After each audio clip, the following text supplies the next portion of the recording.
Assalamualaikum warahmatullahi wabarakatuh. Perkenalkan, nama saya Anggi Wijaya dari Prodi Manajemen Semester 2 Reguler Malam.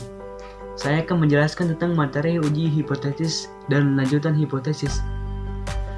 Yang pertama, definisi hipotesis. Apa itu hipotesis? Hipotesis adalah dugaan atau pernyataan sementara atas parameter populasi yang masih harus diuji kebenarannya. Seperti kita harus menguji rata-rata, varians, dan proposilnya. Fungsi penting hipotesis di dalam penelitian yaitu untuk menguji teori, menerangkan dan membuktikan fenomena, sebagai pedoman untuk mengarahkan penelitian, memberikan kerangka untuk menyusun kesimpulan yang akan dihasilkan. Dan kriteria hipotesis yang baik yaitu dikembangkan dengan teori yang ada, penjelasan logis atau hasil penelitian sebelumnya. Hipotesis menunjukkan maksud yang jelas, dan hipotesis dapat diuji. Jenis-jenis hipotesis. Jenis-jenis hipotesis yang pertama, hipotesis dilihat dari kategori rumusnya. Dibagi menjadi dua bagian, yaitu hipotesis nihil yang biasa disingkat dengan HO. Yang kedua, hipotesis alternatif, biasanya disebut hipotesis kerja atau disingkat HA.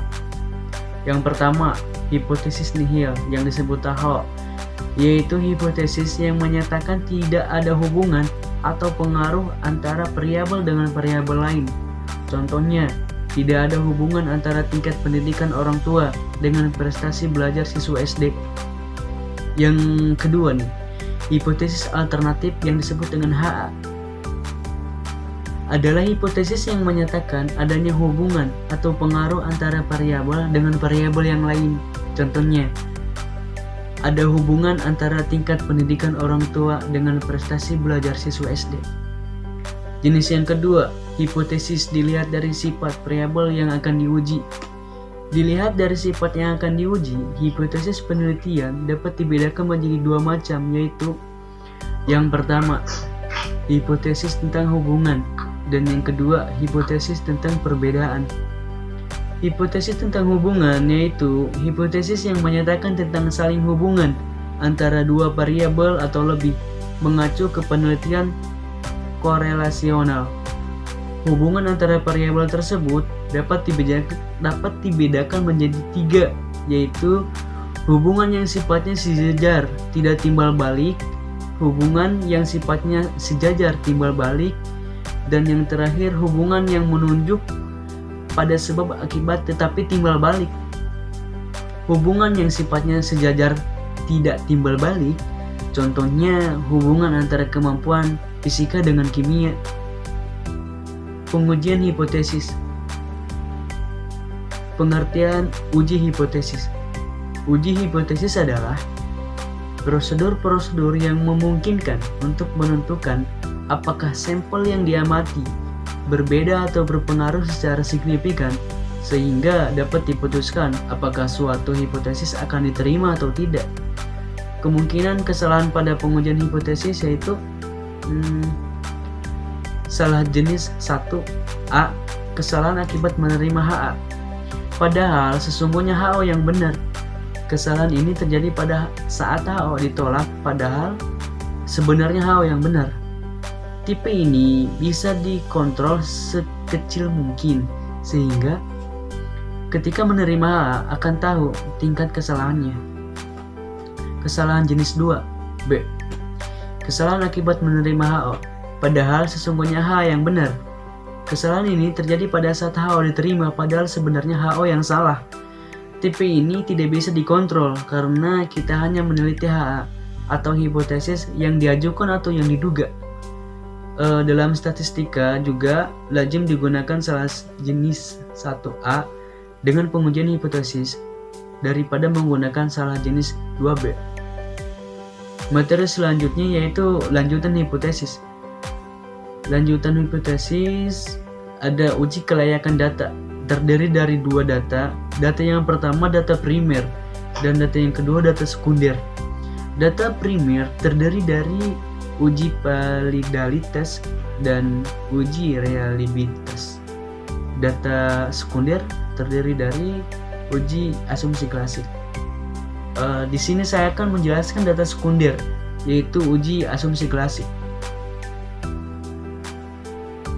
Apa itu uji asumsi klasik?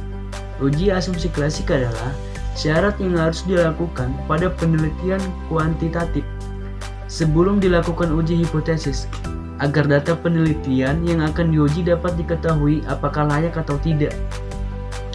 Bagaimana jika tidak lolos uji asumsi klasik? Itu ada 3. Yang satu, ganti data idealnya.